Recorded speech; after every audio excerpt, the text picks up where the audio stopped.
لیکن میکزیمم لوگوں کی پوزیشن ایسی ہے کہ روزے کے اثرات اور ماہ رمضان المبارک کے اثرات اس کے گزرنے کے بعد مسلمانوں کی زندگی میں نظر نہیں آتے الا ماشاء اللہ۔ تو اس مرتبہ آپ کو میں کچھ ٹپس دوں گا، کچھ سمجھانا چاہوں گا کہ آپ کو آغاز کہاں سے کرنا ہے اور کس تصور کے ساتھ ماہ رمضان کے لیے پلاننگ سیٹ کرنی ہے۔ میں ماہ رمضان میں آپ کو کیا کرنا ہے اس کا چارٹ تو بعد میں عطا کروں گا انشاءاللہ العظیم، لیکن ابھی میں آپ کو تھوڑی سی فکر بنانے کے لیے کچھ باتیں عرض کر دوں تاکہ اس مہینے کا احترام بھی اچھی طریقے سے ہو اور اس ماہ مبارک کو اچھی طریقے سے گزارنے کے لیے ہم پہلے سے پریپیئر ہو جائیں اور تیاری شروع کر دیں۔ میرے پیارے آقا صلی اللہ علیہ وسلم کے پیارے دیوانوں، سب سے پہلے اس مہینے کی عظمت کو آپ سمجھیں تاکہ آپ اس مہینے کی عظمت و برکت کو سمجھنے کے بعد اس ماہ مبارک کا احترام کر سکیں۔ حضرت عبداللہ ابن مسعود رضی اللہ تعالیٰ عنہ سے روایت ہے کہ رسول اعظم صلی اللہ علیہ وسلم نے اس وقت کہ جب ماہ رمضان المبارک قریب آ پہنچا تھا تو میرے آقا صلی اللہ علیہ وسلم نے ارشاد فرمایا، اگر بندوں کو صحیح معلوم ہو جاتا کہ رمضان شریف میں کیا کیا خوبیاں ہیں تو میری امت تمنا کرتی کہ کاش پورا سال رمضان ہی ہوتا۔ اللہ اکبر۔ یہاں سے آقا کریم صلی اللہ علیہ وسلم نے اس کی عظمتوں کو اجاگر فرمایا، اور اگر صحیح معنوں میں ماہ رمضان کے بارے میں لوگوں کو معلوم ہو جائے تو حضور صلی اللہ علیہ وسلم کی امت یہ تمنا کرے کہ پورا سال ماہ رمضان ہی رہے۔ میرے پیارے آقا صلی اللہ تعالی علیہ وسلم کے پیارے دیوانوں، ایک حدیث مبارکہ کے ذریعے آپ اس ماہ مبارک کے مقام کو سمجھ سکتے ہیں کہ رسول رحمت صلی اللہ علیہ وسلم نے ارشاد فرمایا، من صام رمضان ایمانا و احتسابا غفر له ما تقدم من ذنبه او کما قال۔ اللہ کے رسول صلی اللہ علیہ وسلم نے ارشاد فرمایا کہ جو شخص ماہ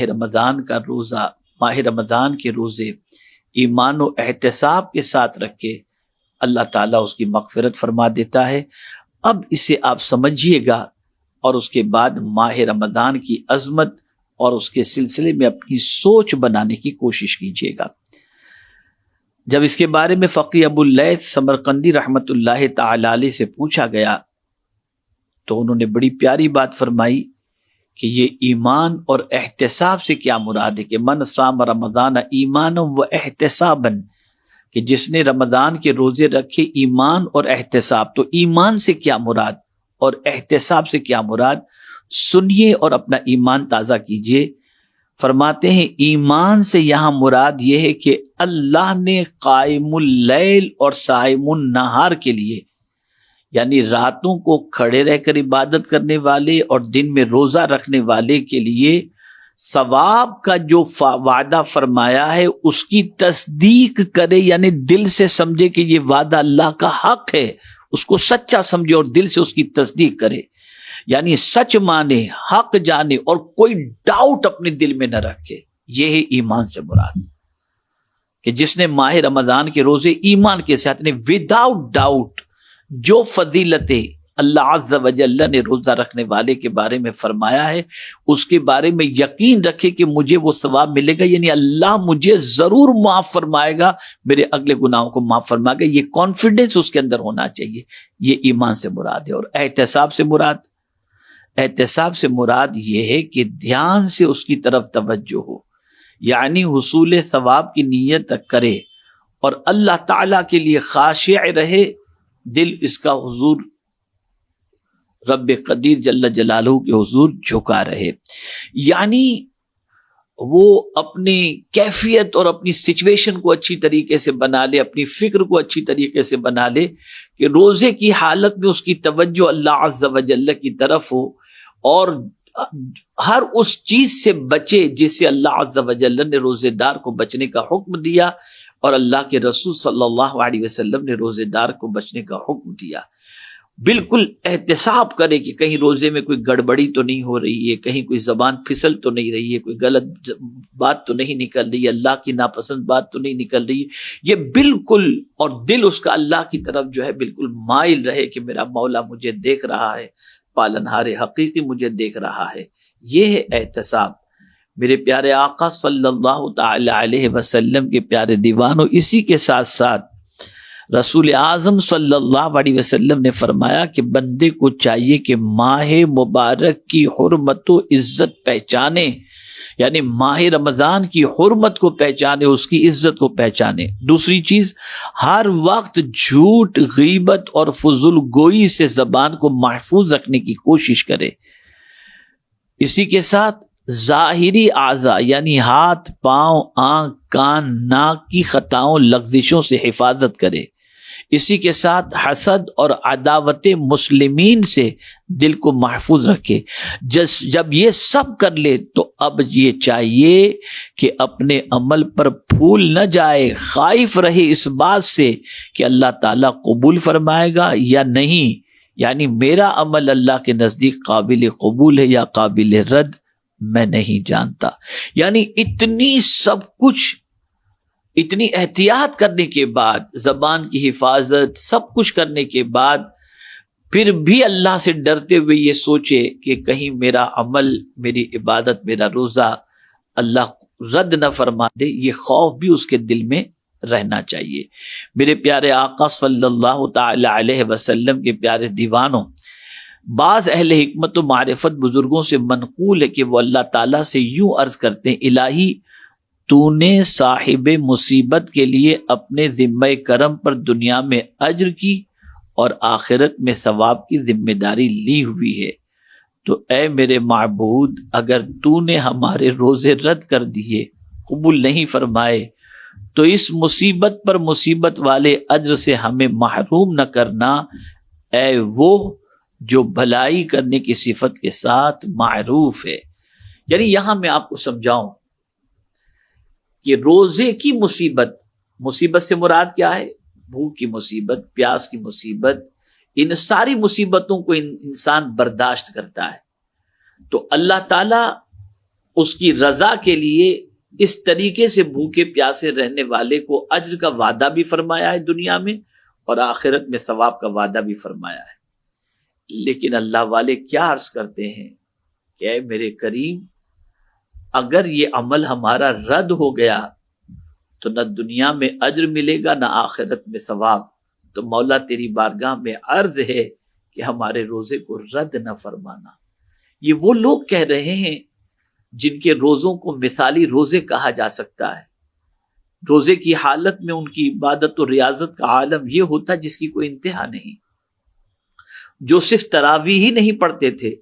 بلکہ پوری پوری رات اللہ کی بندگی میں گزارتے، دن اللہ عز و جل کی یاد میں گزارتے۔ اب یہاں بڑی پیاری بات میں آپ کو سمجھاؤں کہ تقوی پیدا کرنے کے لیے یہ مہینہ آیا کہ ہمارے اندر تقوی پیدا ہو، ہم اللہ سے ڈرنے والے بندے بن جائیں،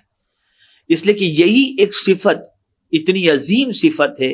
کہ کسی ایمان والے کے پاس اگر تقوی کی دولت آ گئی تو اللہ عز و جل اس بندے کی کسی کام کو روکتا نہیں، بلکہ یہی ایک تقوی والی صفت اتنی عظیم صفت ہے کہ اللہ رب العزت جل جلالہ متقین کے لیے 2 جنتوں کی بشارت ہے۔ متقین کے لیے اللہ عز و جل کے فرشتے سلام پیش کرتے ہیں، متقین کے ساتھ اللہ عز و جل ہوا کرتا ہے، اس کی رحمت ہوا کرتی ہے، اور متقین کو پروردگار جل جلالہ ایسی جگہ سے روزی عطا فرماتا ہے جہاں اس کا گمان بھی نہیں پہنچتا۔ اس کے سلسلے میں آیات کا ایک تسلسل ہے، لیکن اس وقت میں ان آیات کی طرف آپ کی توجہ کو مبذول کرانا نہیں چاہتا، میں صرف یہ بتانا چاہتا ہوں روزہ ہمیں متقی بنانے کے لیے آیا، روزہ ہمیں متقی بنانے کے لیے آیا۔ کیا ہم یہ مقصد حاصل کر پاتے ہیں؟ کیا ہم اللہ سے ڈرتے؟ اللہ اکبر، میں آپ کو کیا بتاؤں، مجھے بڑا ڈر لگ رہا ہے کہ مجھ جیسا ناکارہ، گنہگار، سیاہکار و خطاکار یہ کہے کہ مسلمانوں کی زندگی میں اللہ کا خوف نہیں رہ گیا اور ماہ رمضان المبارک کا احترام نہیں رہ گیا، تو مجھے ڈر لگتا ہے کہ کہیں میں اپنے آپ کو ان سے بہتر تو نہیں سمجھتا. نہیں، یقیناً بہت سارے لوگ ہیں جو ماہ رمضان المبارک کا احترام کر کے متقی بنتے ہیں، لیکن زیادہ تر لوگوں کی توجہ ماہ رمضان المبارک میں گناہوں کی طرف تو میں نہیں کہہ سکتا، لیکن مقصد روزے کو حاصل کرنے کی طرف قطعی طور پر توجہ نہیں ہوتی. میں آپ کو ایک چیز بتاؤں، ہم ماہ رمضان شریف سے پہلے افطار کے سامان کی خریدنے کی تیاری شروع کر دیتے ہیں. روح افزا کے اتنے بوٹل لے لو، یہ چائنا گراس کا اتنا لے لو، یہ لے لو، وہ لے لو، اس طرح سے لے لو، وہ لے لو. یعنی مجھے حیرت ہوتی ہے کہ ہم اتنی فکر کرتے ہیں ماہ رمضان شریف کے اندر افطار اور کھانے پینے کی. کوئی مذائقے کی بات نہیں، آپ کریں، غریبوں کو کھلانے کی فکر کریں، لیکن ایک پلان یہ بھی تو بناؤ کہ ماہ رمضان المبارک کے اندر میں اپنی ان عادتوں کو چھوڑنے کی کوشش کروں گا. ماہ رمضان المبارک کے اندر میں ان چیزوں کو سیکھنے کی کوشش کروں گا. ماہ رمضان المبارک کے اندر میں یہ عبادتیں کروں گا. ماہ رمضان المبارک کو میں اس طرح صرف افطار کے سامان ہی کی فکر کرنا اور اس کے علاوہ باقی اوقات کے بارے میں نہ سوچنا اور عبادت اور ریاضت کے بارے میں نہ سوچنا، یہ تعجب خیز بات ہے.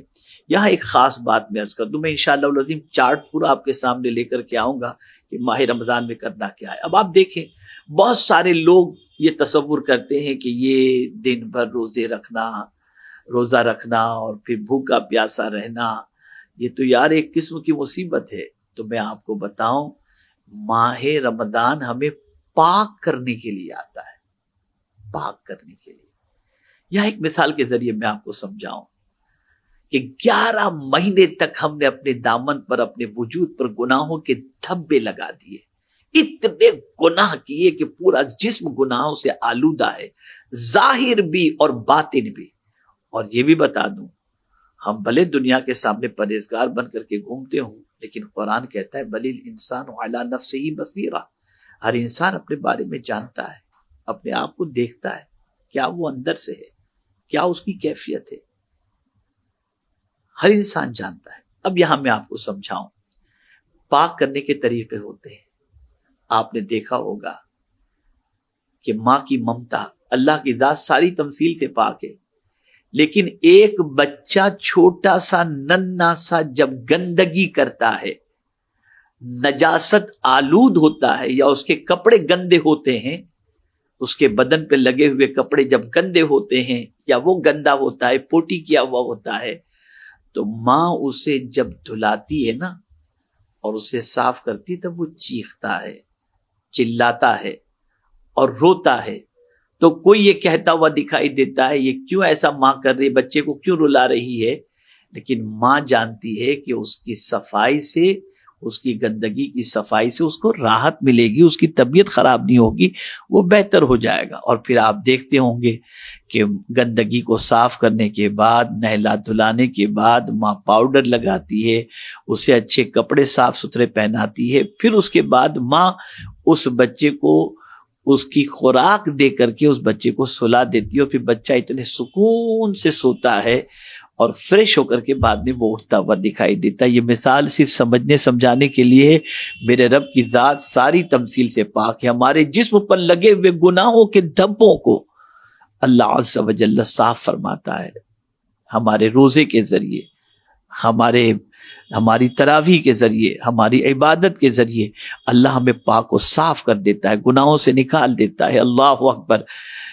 اور اسی لیے قرآن مقدس میں اللہ نے فرمایا وَلَٰكِنَّ اللَّهَ يُزَكِّي مَن يَشَاءُ، اللہ جسے چاہتا ہے پاک فرما دیتا ہے. تو میرے پیارے آقا صلی اللہ علیہ وسلم کے پیارے دیوانوں، ماہ رمضان المبارک سے پہلے یہ مائنڈ سیٹ کر لیں کہ ہمیں گناہوں سے پاک کرنے والا مہینہ آ گیا، اور ہم اس مہینے کے اندر خوب سے خوب تر اللہ کی بارگاہ میں رو کر اور گناہوں سے بچ کر اور گناہوں سے توبہ کر کے اپنے گناہوں کے دھبوں کو مٹانے کی انشاءاللہ العظیم کوشش کریں گے. میرے پیارے آقا صلی اللہ علیہ وسلم کے پیارے دیوانوں، چند اور باتیں میں آپ کی سماعتوں کے حوالے کر دوں تاکہ آپ اچھی طریقے سے ماہ رمضان المبارک کی پلاننگ کر سکیں اور ماہ رمضان المبارک کے اندر اللہ عز و جل کی برکتوں کو حاصل کر سکیں. میرے پیارے آقا صلی اللہ علیہ وسلم کے پیارے دیوانوں، یاد رکھیں، صرف بھوکا اور پیاسا رہنا یا عمل زوجیت سے بچ جانا، اس سے ہی سب کچھ حاصل نہیں ہوتا، بلکہ اس کے ساتھ ساتھ اور بھی بہت ساری چیزوں کا معاملہ ہوتا ہے۔ زبان کی حفاظت، غیبت سے حفاظت، چغلی سے حفاظت، فضول چیزوں سے حفاظت، ان ساری چیزوں کا اگر اہتمام نہیں کریں گے تو روزے کی وہ برکتیں جو ہمیں حاصل ہونی چاہیے وہ برکتیں ہمیں حاصل نہیں ہوں گی۔ جیسا کہ اللہ کے رسول صلی اللہ علیہ وسلم نے فرمایا، کم من صائم لیس من صیامہ الا الظمأ، بہت سے روزہ رکھنے والوں کو سوائے پیاس کے کچھ نہیں ملتا، ثواب نہیں ملتا، اجر نہیں ملتا، اللہ کی رضا میسر نہیں ہوتی، جنت نہیں ملتی۔ میرے پیارے آقا صلی اللہ تعالی علیہ وسلم کے پیارے دیوانوں، اس لیے ماہ رمضان المبارک میں خوب اہتمام کریں۔ میں آج کے اس بیان کے ذریعے سب سے زیادہ دو چیزوں کے بارے میں آپ کو تاکید کرتا ہوں۔ آپ ان دو چیزوں کا اہتمام ماہ رمضان میں عبادت و ریاضت و تقوی و طہارت کے علاوہ تراویح آپ ضرور پڑھیں، ماہ رمضان کے روزے ضرور رکھیں، یہ سب آپ ضرور کریں، لیکن دو چیزوں کے بارے میں پریکٹس شروع کر دیں، عزم کر لیں انشاءاللہ العظیم کہ ماہ رمضان میں ان دو چیزوں کا، تین چیزوں کا ہم ضرور خیال رکھیں گے۔ نمبر 1، اپنی نگاہوں کی حفاظت، اور یہ نگاہ بہت زیادہ باہر بھٹکنے کی وجہ سے اور بہت زیادہ یوٹیوب اور فیس بک اور ٹویٹر اور ان ساری چیزوں کی وجہ سے یہ نگاہ بہک جاتی ہے اور نگاہ گندی ہو جاتی ہے۔ یاد رکھیں، مولا علی کرم اللہ تعالی وجہہ الکریم سے کسی نے پوچھا کہ حضور مجھے نماز میں لذت نہیں ملتی، تو مولا علی کرم اللہ تعالی وجہہ الکریم نے فرمایا نگاہوں کی حفاظت کرو، اس لیے کہ جب نگاہ گندی ہو جاتی ہے تو عبادت میں لذت نہیں ملا کرتی۔ خدا را نگاہوں کی حفاظت کرو، ماہ رمضان میں پریکٹس کر لو، عزم کر لو کہ ہم اللہ کے اس فرمان پر عمل کریں گے۔